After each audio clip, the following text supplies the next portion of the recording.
So I have created a PDF document with all of the slides from today on so that you can access those, and there are hyperlinks at the bottom which include the Parsons problem, the joke telling and the crab crawl, so you literally click onto them and it will take you there. Now what I'm going to do is show you those problems and just give you a bit of a talk through of what you can look to do and what you can debug and change. So I've clicked on the first link and I'm just going to sign myself into my account, which will allow me to click the remix, and that will automatically save to my computer. Will automatically save to my account, should I say. So this is the Parsons problem, so I'm just going to make the code a little bit bigger. The idea on this one is that we are using selection, which is this little bit of code here, this little programming block, which is the if else. So if the answer is something, then we want yes. If the answer is true, then we're going to have this happen. If it's false, this is going to happen. So the one thing I will say is this little block is you can place this answer block in the operating green box here. Think about where that fits and how it fits. I'm going to take that back out, and you can change the response. So you might want to change the response to well done, you might want it that's wrong, you might say try again, you might decide to add a sound in so that when they get it right a magic spell is created. It's up to you. Once you've populated this block here with your ideas, you can create another block by going into your control box here and having another one. If you want to save yourself time, which I always try and get the children to do, I'd need to show them that that's there, but I can also, once I've populated my box with my ideas, I can right click or long hold if you're on an iPad, and you can press duplicate and it will simply create another exact replica, and then you can just make those changes. So to save the work, I'm just going to put that there. So if you want to get rid of any blocks, just place them in here, but they're all color coordinated. So if you want a particular color, like this dark orange, you'd go to dark orange. If you want the blue block, the green block, there they are. Don't worry, they look a bit scary, but they're not. If you want an extra save button, they're there, okay? When you are saving your work, what you can do is go up to the top here and just rename your work. So I'm going to call it my name.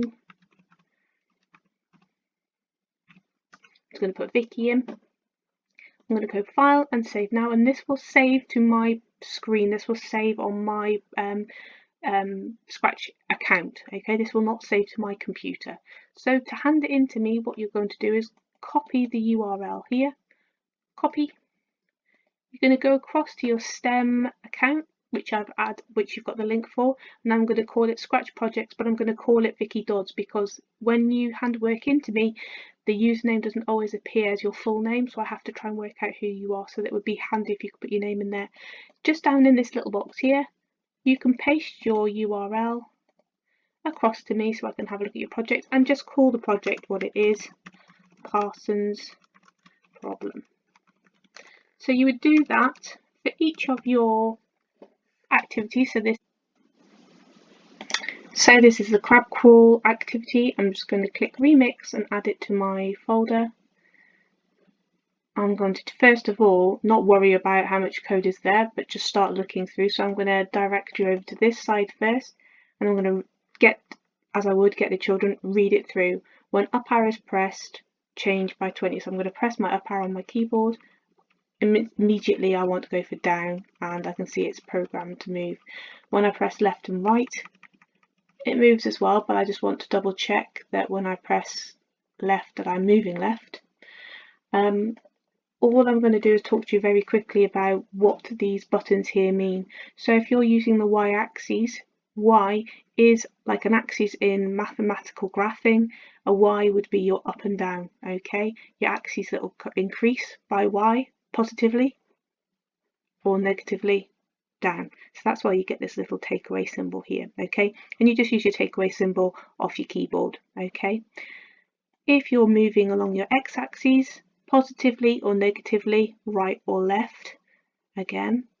Now I'm going to look at the code over here. I'm going to read it through. When the flag is clicked, switch costume to orange. I'm just going to play with it. Yes, he has. If you're touching green, then I want your costume to go green. but I've noticed there's a forever loop here. If you're touching red, you should go green. If you're touching blue, then you should go blue. All of these drop down menus are interchangeable. All of these are interchangeable as well. Okay, don't muck about with the colours too much, otherwise it might have an impact on the sensor, because this is a sensor, but you can change this area here. But my concern is that when we touch a certain colour, he doesn't change. So I would like you to think about why we have this forever block here. Okay, so that's another activity for you to have a look at. Again, save your work, file, save now, copy a URL over to over to your scrap, over to your STEM page, and then you can submit it to me. So this is activity 2. This is the joke telling, so I'm going to click remix. I'm then going to look through the problem. So again, this has saved my work to my account, not to the computer. Okay, I'll show you how to do that in a moment. So I've got my dinosaur. He speaks, but I don't see how long he speaks for, so you could adjust that, and you could maybe do a knock knock joke. If you're going to do a knock knock joke and you want a response, you might even consider adding in another sprite. So I'm just going to move down here so that you can see, make that a little bit bigger so you can see it. And I'm going to add in another sprite from the gallery. So I'm just going to click on here. The gallery has got lots in already, so I'm just going to go and click another animal and get another dinosaur. So when I move between the two dinosaurs here, the code for the green dinosaur has appeared, Derek. Dinosaur 5 has got no code, so I'm going to get him to reply. So using the code colours that you've got here to help you, we're going to go across to here. I'm going to ask him to wait a moment because he's not going to speak straight away, maybe 3 seconds. And I'm going to get him to say who is there. Children love this. If I click the code for him, his code will appear. There it is. If I click on him, Derek, his code will appear when I ask it to. But if I click on the code here, the flag at the top, should I say, both code runs simultaneously. Okay, so it'll run at the timings that you've said. So as we've got our work here, I'm going to, again, I'm logged into my account. Call it my name. Okay, right. File, save now. That's updated the changes.